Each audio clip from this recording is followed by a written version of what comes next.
미장에서 중국 주식 해보신 적 있으실까요?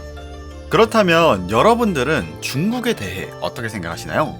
지금 머릿속으로 다양한 생각이 지나갔을 텐데 다양한 의견 댓글로 남겨주시면 감사하겠습니다. 오늘은 이와 관련된 저의 첫 번째 실패에 대해서 이야기해보자 합니다. 여러분들도 주식을 하고 계시다면 공감하실 겁니다. 이미 오를 대로 오른 고점에서 더 오르길 바라는 것보단 바닥에 있는 저점에 사서 고점에 파는 게 성공 확률도 수익률도 훨씬 효율적이라는 것을요. 때문에 투자자 입장에서 세 가지 이유로 중국 시장은 생각보다 투자 가치성이 높은 매력적인 블루 오션으로 보였어요. 먼저 첫 번째, 압도적인 인구에서 나오는 내수 시장입니다.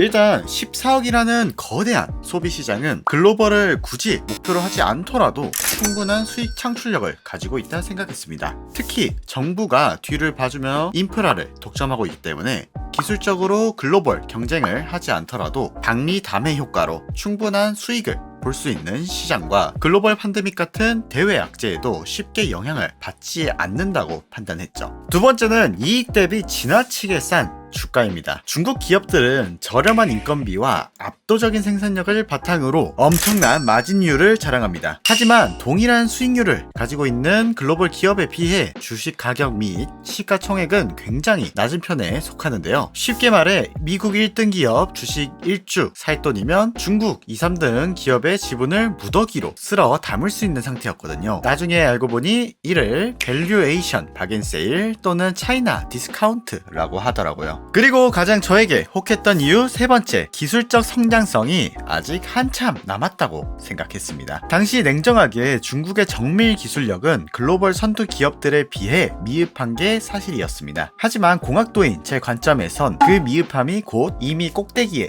찬 미국 기업들이나 한국 기업들보다 앞으로 올라갈 성장폭은 훨씬 넓다라는 뜻으로 보였고, 즉 좀 더 높은 수익률을 기대할 수 있다라고 판단했죠. 그래서 마침 테슬라도 한참 중국에 공장을 세우겠다는 말도 있었고 전기차 시장의 성장력도 기대하고 있었기 때문에 이미 고점인 테슬라를 추매하는 것보다는 중국 정부의 파격적인 지원을 받으며 무섭게 추격하던 신생 전기차 브랜드 바로 니오와 샤오펑의 주식을 사는 게 훨씬 싸고 기대 수익률도 높다고 판단했습니다. 그리고 실제로 단기간 동안은 꽤 성장한 편이었죠.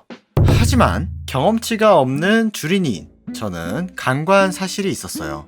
첫 번째는 중국 주식이라는 점, 그리고 중국은 공산주의 국가라는 점입니다. 단순히 싸다는 표면적인 숫자만 보고 흥분했을 때 대체 왜 전 세계 금융시장이 중국 기업들의 가치를 그토록 짜게 평가해왔는지 그 근본적인 원인은 분석하지 않은 채 희망회로만 돌린 그 오만이 저의 첫 패착의 원인이었을 것 같네요. 간과한 사실 첫 번째, ADR 보관 수수료입니다. 중간에 돈이 왜 계속 빠져나가지? 라고 생각해서 알게 된 케이스인데요. 미국에서 상장한 타 국가 주식은 월마다 보관 수수료를 내야 하더라고요. 약 0.01에서 0.05 정도라서 크게 신경 쓰지 않았습니다만 이거 까먹으면 지속적으로 지출이 발생합니다. 하지만 원금이 올라가면 커버되지 않을까요? 라고 질문하실 수 있어요. 여기서 두 번째 이유인 중국이 공산주의 국가라는 겁니다. 자, 그때 2020년 당시 여러분들도 한 번쯤 들어보셨을 법한 알리바바 대표 실종 사건입니다. 2022년 10월 알리바바의 창업자 마윈이 상하이 금융 서밋에서 중국 정부의 규제를 비판했습니다. 직후 중국 당국은 예정되어 있던 알리바바의 자회사 엔트그룹의 역대 최대 규모 IPO 상장을 기습적으로 전격 취소시켰고 그 뒤로 마윈은 수개월 동안 행방이 좀 묘연해졌죠. 이 사건은 중국 빅테크의 폭락의 시도탄이었습니다.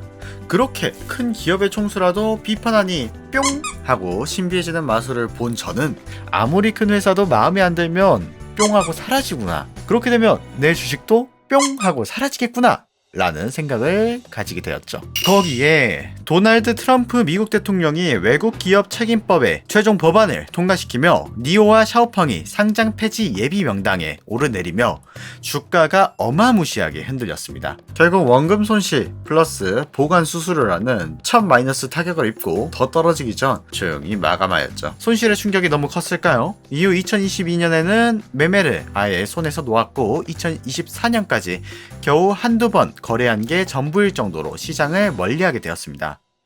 물론 대학생활 이슈도 포함되어 있습니다. 하지만 지나고 보니 이스라린 첫 실패는 어쩌면 앞으로 다가올 더 거대하고 더 충격적인 대공황의 소용돌이에서 저를 구해준 최고의 예방주사였을지도 모르겠어요. 그 이야기는 3화에서 이어가 보도록 할게요. 오늘 영상이 도움이 되셨거나 공감이 되셨다면 구독과 좋아요 그리고 댓글 부탁드리겠습니다. 감사합니다.